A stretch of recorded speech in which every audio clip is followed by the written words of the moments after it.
and this here may be tough to you. Snack cake to me, yeah, more hostess. This been overdue forever. Asked me when it was dropping, said never. Should've made you cut the feta, but I designed it Freemason Margiela. What's goody, Shellitronnn here, the most smoke, no joking. I'm back out again with a brand new video, and I'm gonna keep it a bow braid biscuit.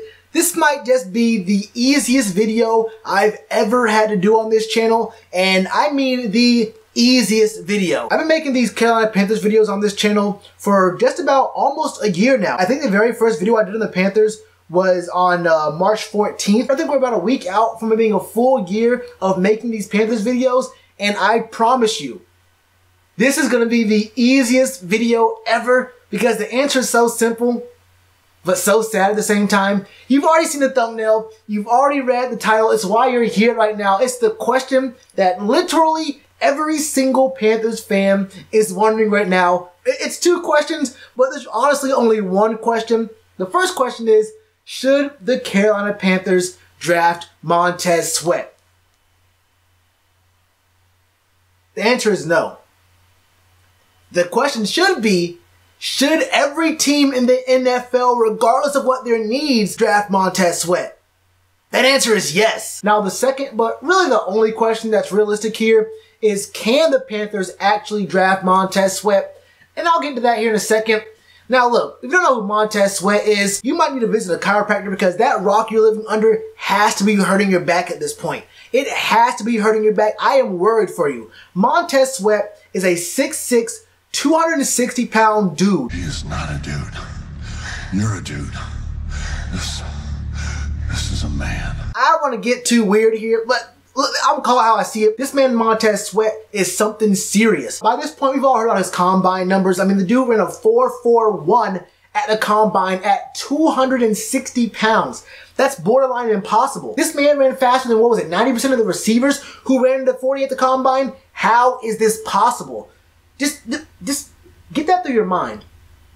A defensive lineman coming out of college ran a faster 40 time than not just most, but a significant majority of wide receivers coming out into the combine. How do you run a 4.41? You know that's 2 100ths.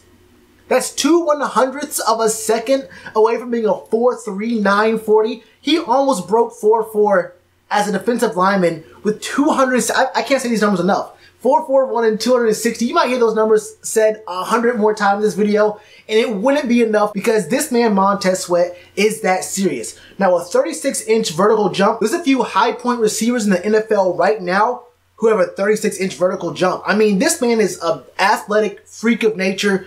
Obviously, they had to work hard to get it, but I mean, 36 inches on the vert, 125 on the broad jump, 7-second 3-cone drill. I mean, this is so much here. I read through his combine, right up in his analysis and whatnot. I mean, it says everything you basically want to see in a guy. He's fast, he's strong, he's disruptive, he can get in the backfield. He's an edge guy, but he can also make moves to the inside. So he has a lot of different tricks in his arsenal to get back in the backfield, to get to the quarterback.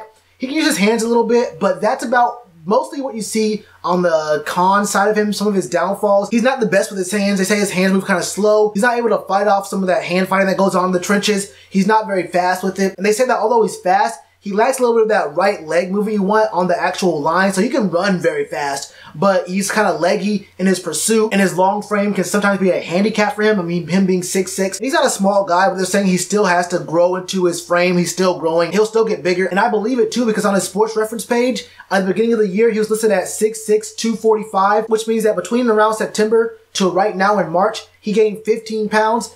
And at that 40 speed, I have to believe with all my heart that the man gained 15 pounds of muscle, and it's all in his quads. I don't know how you gain 15 pounds. What was he running in the 40 in September?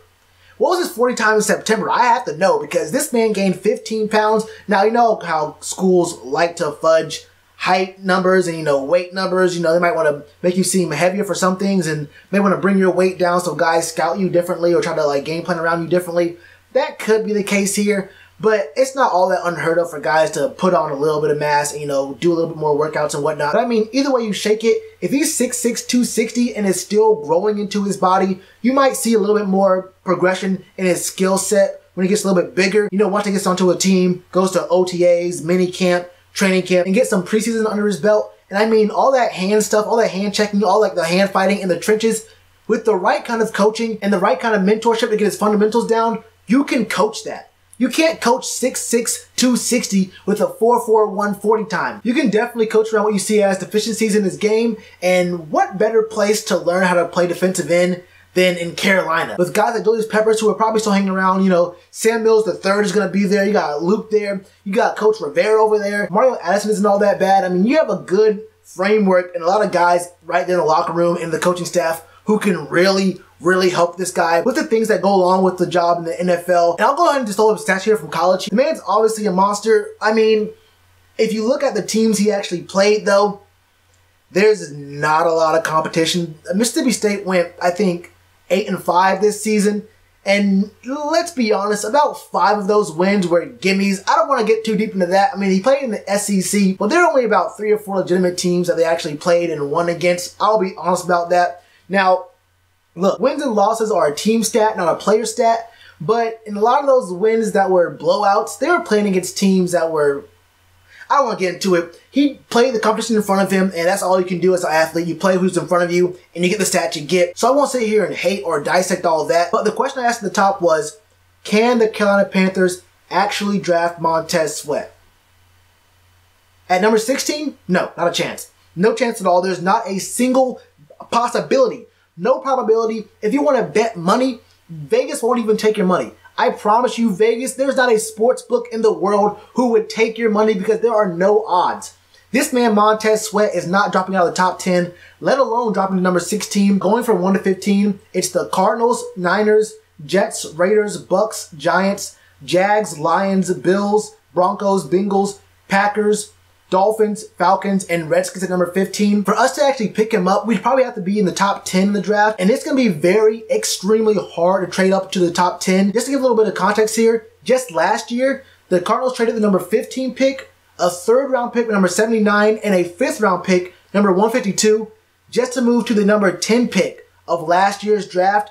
So our picks this year are number 16, number 77, I don't know what our 5th round pick is, but it would probably be something kind of close to what the Cardinals had last year. That's not a trade capital for a 6-pick jump, but the Cardinals did it for a quarterback, and that's worth it if you think you found your guy at number 10 and Josh Rosen. But I'm not 100% sure you trade that kind of draft capital for a defensive end, especially in a draft that's pretty deep in defensive ends. Now, Montez Sweat does look like a generational talent on paper, but I just don't know if the team can do that. And when you couple that with, you know, looking at the guys who are ahead of us, what teams need edge rushers? At number 4, the Raiders just got rid of Khalil Mack last year, and they could be looking for an edge rusher, but if I was the Raiders, I might be looking at Metcalf, just because you may be trying to change the narrative on Derek Carr, make him look better, and if John Gruden can make Derek Carr look better, then he makes himself look better. And if you can get 1 or maybe even 2 great years out of Derek Carr, you can maybe try to, you know, get some trade value for him a year or 2 out, because look, you're not going to win a Super Bowl with Derek Carr.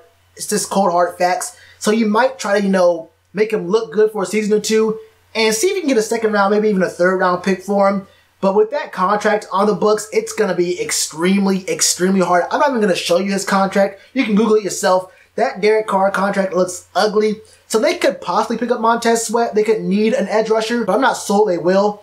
At number 8, though, the Lions, now that Ziggy Ansah isn't on the team anymore, they will probably, I'm going to say right now, they're probably dead set on finding an edge rusher this year, and why would they not go for Montez Sweat? So we'll work with that real quick. Even if we assume the Lions don't pick up a defensive lineman, then you're looking at teams like the Falcons at number 14, who are definitely going to be looking at working on their trenches, so even they will be ahead of us. To jump from number 16 in the draft to number 7, which is going to be the Jaguars, it would take so much draft capital, it would probably not even be worth it, especially considering the Jags aren't going to want to go from 7 to 16, because they're probably looking for a quarterback in this draft, and they're not going to get Kyler. They can probably still get Haskins at 7, so I don't really see them dropping down to 16, and if they did, they would probably ask for it way too much. But it honestly just couldn't happen, because at number 13, the Dolphins also need a quarterback, and they are not going to pass on Haskins if he's still there. So the Jags could really lose out on getting their quarterback of the future.